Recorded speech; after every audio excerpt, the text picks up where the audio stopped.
hatiku. Ya. Baik, kita akan membuka firman Tuhan. Malam hari ini kita akan membuka firman Tuhan dari Kisah Rasul pasal 17 ya, Kisah Rasul pasal 17 ayat 1 sampai 9. Kisah Rasul 17 ayat sampai 9 ya. Malam hari kita akan tentang firman Tuhan ya, hari ini tanggal berapa ya? 25 ya. Ya, tanggal 25.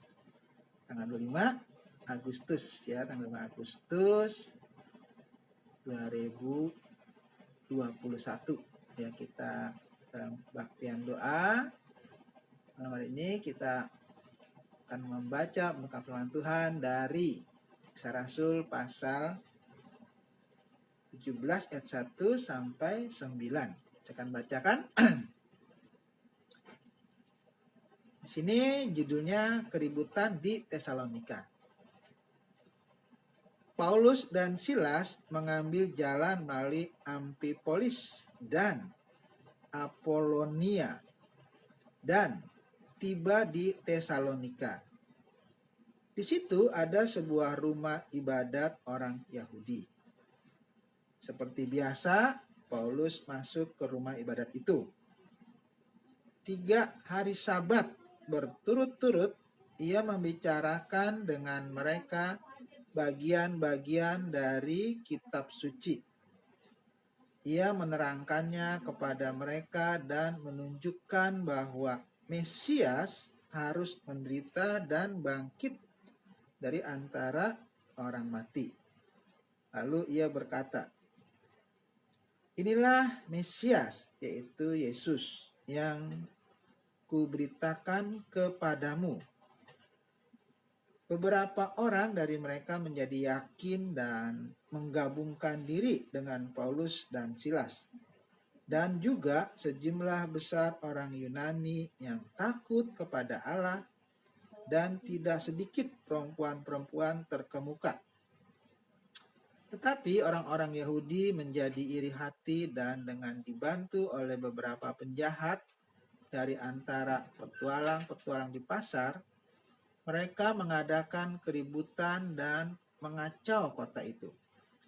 Mereka menyerbu rumah Yason dengan maksud untuk menghadapkan Paulus dan Silas kepada sidang rakyat.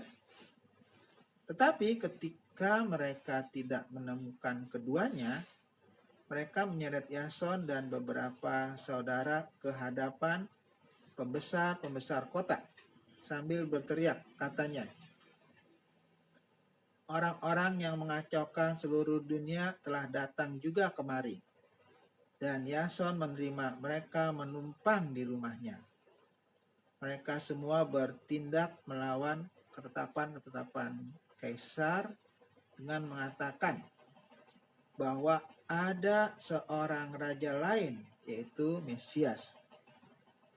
Ketika orang banyak dan pembesar-pembesar kota mendengar semuanya itu, mereka menjadi gelisah. Tetapi setelah mereka mendapat jaminan dari Yason dan dari saudara-saudara lain, mereka pun dilepaskan. Nah, terima kasih Tuhan Yesus.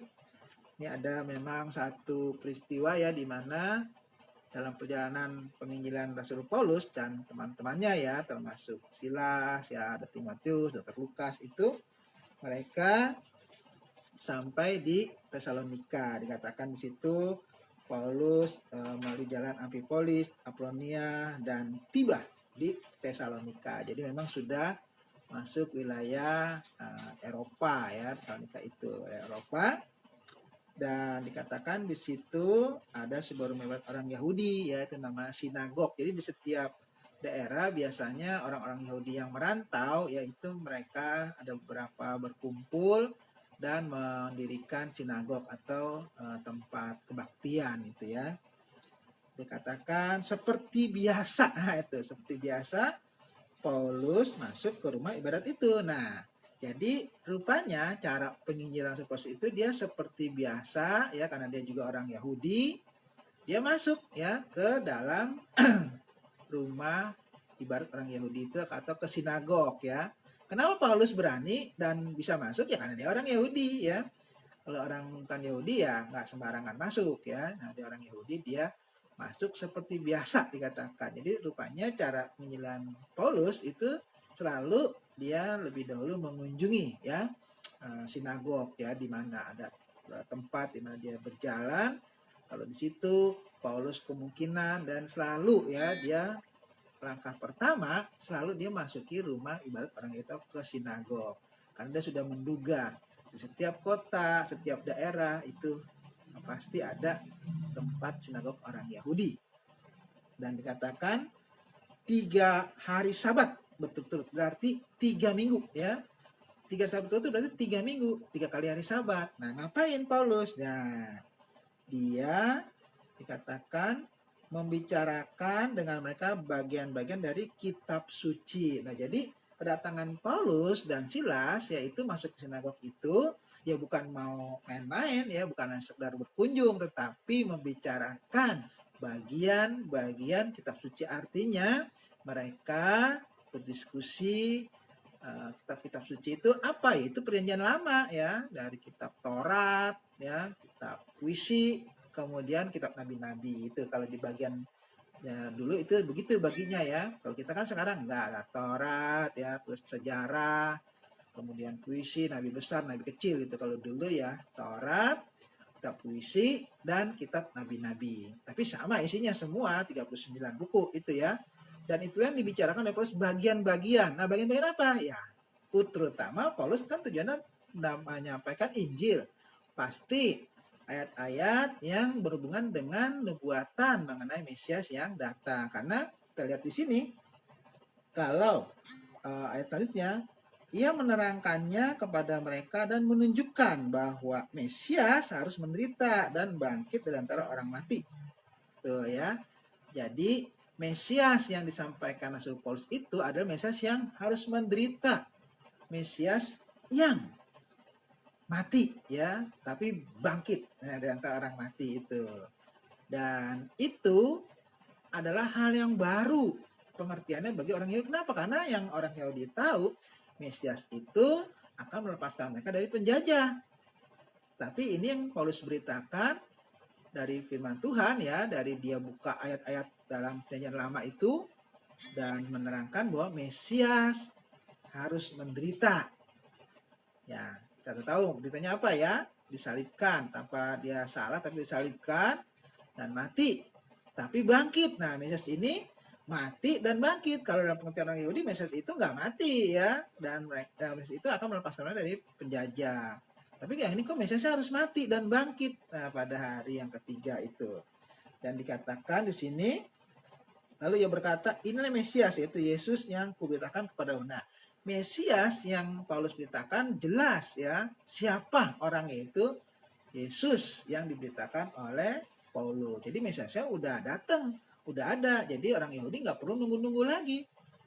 Yaitu yang Paulus beritakan, Mesias yang menderita, Mesias yang mati, tapi yang bangkit pada hari ketiga, yaitu Yesus. Itu maksudnya. Nah, setelah itu apa reaksi mereka? Nah, beberapa orang dari mereka menjadi yakin dan menggabungkan diri dengan Paulus dan Silas. Nah itu loh. Tadinya mereka gabung kemana? Nah, tadinya mereka gabung kepada orang-orang Yahudi yang meyakini Mesias itu harus datang membebaskan mereka dari penjajah. Tapi Mesias yang disampaikan oleh Paulus dan Silas adalah Mesias yang menderita, yang mati, tapi yang bangkit pada hari yang ketiga ya. Mesiasnya beda ini ya. Artinya dari orang yang mendengar di situ ya, di sinagog itu ada beberapa orang, jadi nggak banyak, rupanya beberapa orang aja yang katakan jadi yakin ya bahwa Mesias yang disampaikan Paulus itu Mesias yang benar ya, yang namanya Yesus. Nah kemudian menggabungkan diri kepada Paulus dan Silas. Nah kemudian ditambah dan juga sejumlah besar orang Yunani yang takut kepada Allah. Jadi rupanya di dalam lingkungan situ sinagog ada juga orang-orang Yunani yang datang, dikatakan yang takut akan Allah, artinya yang tertarik dengan kepercayaan atau agama orang Yahudi itu ya. Tetapi di sini dia lebih percaya lagi kepada apa yang diberitakan oleh Rasul Paulus dan Silas, sehingga jumlah mereka ya dari orang-orang Yahudi asli yang merantau itu yang bergabung dengan Rasul Paulus hanya beberapa, dan juga dikatakan sejumlah besar ya orang Yunani, artinya cukup banyak ini orang Yunani yang takut akan Allah juga bergabung. Kemudian dan tidak sedikit perempuan-perempuan terkemuka. Jadi ada 3 kelompok ini. Orang Yahudi yang takut akan Allah, orang Yahudi, kemudian orang yang takut akan Allah, kemudian perempuan-perempuan terkemuka. Artinya perempuan-perempuan itu mungkin perempuan-perempuan yang memiliki pengaruh ya di dalam masyarakat itu ya, terkemuka kan dikatakan perempuan-perempuan yang dihormati itu ya. Jadi ada 3, beberapa orang Yahudi yang nggak banyak, kemudian sejumlah besar orang Yunani ya yang takut akan Allah, dan kelompok ketiga perempuan-perempuan terkemuka. Jadi cukup berhasil ya Paulus dan Silas ini menyampaikan Injil mengenai Mesias yang menderita dan mati tapi bangkit pada hari yang ketiga. Nah, tetapi dari semua keberhasilan juga ada orang yang iri hati. Biasa itu ya.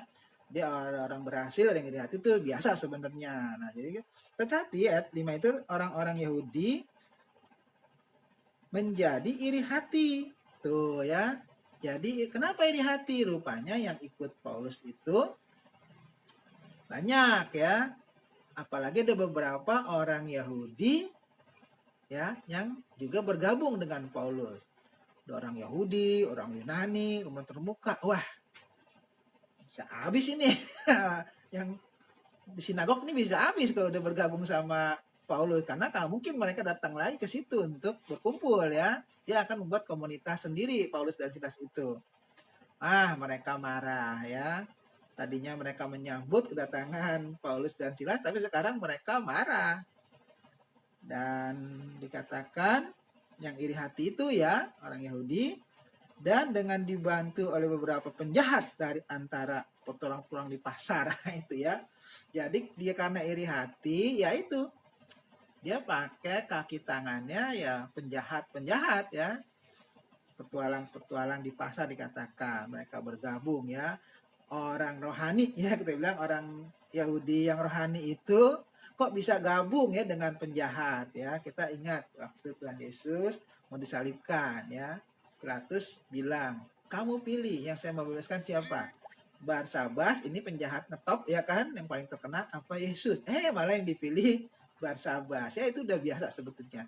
Orang-orang yang iri hati walaupun dia orang rohani ya, ketika dia iri hati, ketika dia marah, dia bisa baik-baikan ya, pelok-pelokan ya sama penjahat gitu kan, untuk melancarkan apa keinginannya ya. Ya, dibantu katakan beberapa penjahat, dibantu ya oleh beberapa penjahat dari antara tulang-tulang di pasar. Jadi biasanya penjahat itu mau bantu, kalau nggak ada embel-embelnya ya ogah dia ya. Ini pasti ya di mana-mana penjahat mau bantu itu ya pasti ada embel-embel yang diminta ya, maka dia mau bantu. Nah, mereka mengadakan keributan ya kan, dan mengacau kota. Itu tujuannya jelas ya. Orang rohani ya, itu orang-orang Yahudi yang iri hati ya, itu orang rohani bergabung dengan penjahat, ya penjahat yang menang, yaitu apa? Bikin keributan. Jadi orang yang suka bikin keributan itu ya itu penjahat ya. Kalau yang nggak bikin keributan ya bukan penjahat itu ya kan. Jadi sayang sekali ya orang rohani, orang Yahudi yang iri hati itu gabung dengan penjahat, dia bikin keributan di kota itu ya. Tesalonika dikatakan. Nah, apalagi yang mereka lakukan? Mereka menyerbu rumah Yason. Itu ya. Keributan dengan cara menyerbu rumah orang ya kan. Rumah Yason. Dengan maksud untuk menghadapkan Paulus dan Silas kepada sidang rakyat ya. Jadi rumah Yason kenapa diserbu? Ya mereka curiga Paulus dan Silas ada di situ ya. Tinggal di rumah Yason itu ya. Kemudian tetapi ketika mereka tidak menemukan keduanya, rupanya Paulus dan Silas nggak ada di situ. Pas tidak ada di rumah Yason ya. Lah kecewalah mereka, tetapi mereka nggak tinggal diam. Kemudian mereka menyeret Yason dan beberapa saudara ke hadapan pembesar-pembesar kota. Jadi pelampiasannya ya nggak ketemu dengan Paulus, nggak ketemu dengan Silas, ya karena udah terlanjur basah ya kan, udah bergabung dengan petong-petong di pasar, penjahat ya, yang orang rohani itu ya, orang Yahudi yang rohani itu bergabung dengan orang yang di pasar, mereka bikin keributan, ya udah bikin keributan tanggung ya, Yason di rumah diserbu, nggak ada yang mereka tuju, nah, akhirnya Yason lah yang kena getahnya ya kan, dan dikatakan dengan beberapa saudara. Di sini saudara maksudnya ya, orang Kristen ya, orang Kristen ya, yang sudah menjadi orang Kristen itu ya, saudara itu, bukannya saudara Yason ya, saudara yang orang Kristen. Kemudian maksudnya bahwa mereka kadang pembesar kota, artinya minta diadilin gitu ya sama penguasa kota, pemerintah kota tersebut. Nah, sambil berteriak katanya, orang-orang yang mengacaukan seluruh dunia telah datang juga kemari. Wah, langsung mereka mencap Paulus dan Silas adalah pengacau dunia. Pengacau dunia. Dan dunia itu kan waktu itu ya mereka belum tahu dunia itu bulat mungkin ya. Nah, hanya dunia di sekitar mereka. Tapi mereka sudah menyebut Paulus, Silas itu adalah orang sangat berbahaya, pengacau dunia. Nah, itu tuduhannya, fitnahnya ya. Ya biasalah itu ya. Orang iri hati, gabung dengan penjahat, bikin kekacauan, ya kan? Nangkep orang, nggak punya salah ditangkep. Tuduhannya pengacau. Paulus dan Silas dituduh pengacau dunia, bahkan ya, hebat itu pengacau dunia. Nah, kemudian dan Yason menerima mereka menumpang di rumahnya. Jadi tuduhan kenapa Yason ditangkap itu sama mereka karena Paulus nggak ada adalah Yason menerima Paulus dan Silas di rumahnya, menerima pengacau dunia gitu ya. Menerima pengacau dunia di rumah Yason. Nah, itu dia ditangkap. Itu alasan ya mereka supaya alibinya kuat. Kenapa Yason nggak punya hal ditangkap? Itu salahnya karena menerima pengacau dunia yaitu Paulus dan Silas ya. Nah, mereka semua bertindak melawan ketetapan Kaisar dengan mengatakan bahwa ada seorang raja lain yaitu Yesus. Nah, ini lagi tuduhan yang kedua, fitnah yang kedua. Paulus dan Silas itu dituduh sebagai orang yang melawan Kaisar itu ya, teman-teman Kaisar dengan mengatakan bahwa ada raja lain yaitu Yesus. Jadi Yesus itu yang disampaikan oleh Paulus dan Silas kan tadi udah jelas.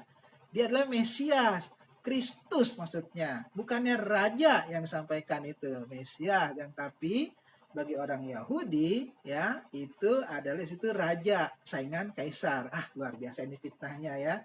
Fitnahnya itu sangat sempurna ya. Sangat sempurna. Tadi mereka tuduh sebagai pengacau dunia, sekarang mereka tuduh bahwa si pengacau itu memberitakan ada raja lain selain kaisar, gitu ya. Ah ya Kaisar marah lah, ada saingannya itu kan. Tapi anak buahnya di situ mendengar itu dari tuduhan orang Yahudi ya, yaitu Yesus sebagai raja lain dikatakan, padahal kita sudah tahu pemberitaan Paulus adalah Yesus itu Mesias, jelas sekali tadi kan, Mesias yang menderita, mati ya, tapi bangkit pada hari ketiga ya. Paulus tidak bilang itu raja, dia Mesias ya, Kristus yang mati ya, tapi bangkit pada hari ketiga itu. Nah, sehingga dikatakan ketika orang banyak dan pembesar-pembesar kota mendengar semua itu, mereka menjadi gelisah ya kan. Dan mereka gelisah, kenapa? Oh, ini keributan intern ini ya kan. Keributan antara orang Yahudi, kelompok Yahudi. Nah, mereka orang-orang pembesar-pembesar kota itu nggak ngerti apa yang diributin ya kan.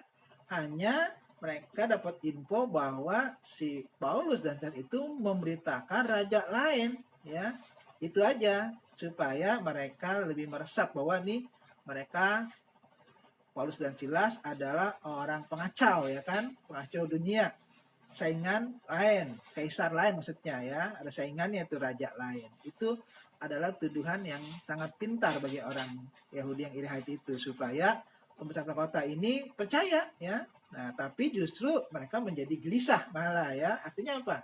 Susah ngambil keputusan nih para pembesar karena nggak ngerti ini keributan intern antara kepercayaan orang Yahudi sebetulnya. Nah, tetapi setelah mereka mendapat jaminan dari Yason dan dari saudara lain, mereka pun dilepaskan. Nah itu artinya Yason lebih pintar sebetulnya.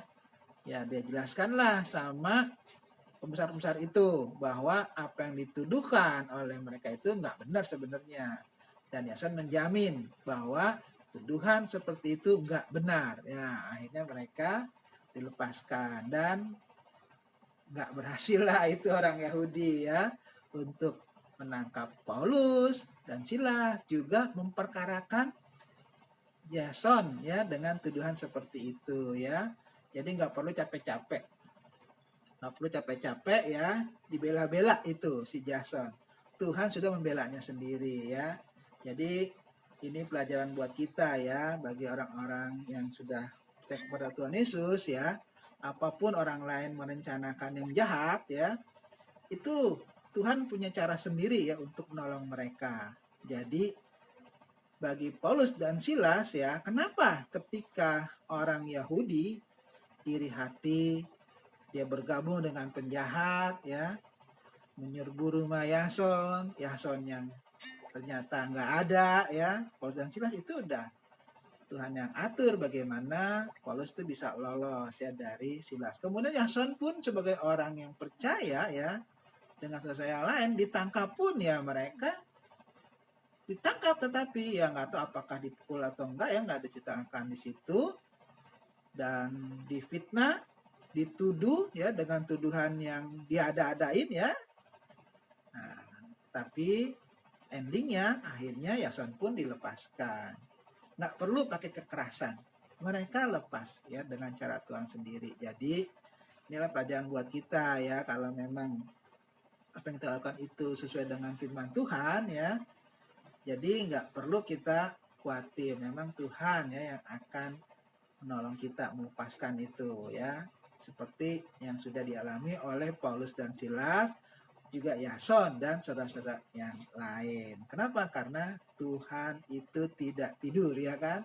Dia tahu apa yang kita lakukan dan dia tahu kapan dia menolong kita. Tetapi bukan berarti selalu begitu ya. Paulus sendiri kadang-kadang juga sampai ditimpukin loh, sampai sangka sudah mati ya. Jadi nggak selalu dilepaskan begitu, tetapi Tuhan tahu kapan dia menolong kita ya, kapan dia menguatkan kita ya, seperti dia juga menolong Paulus dan Silas dan Yason dan saudara yang lain. Dan itu pun juga akan kita alami kalau memang kita setia kepada Tuhan. Biarlah semua itu menjadi urusan Tuhan.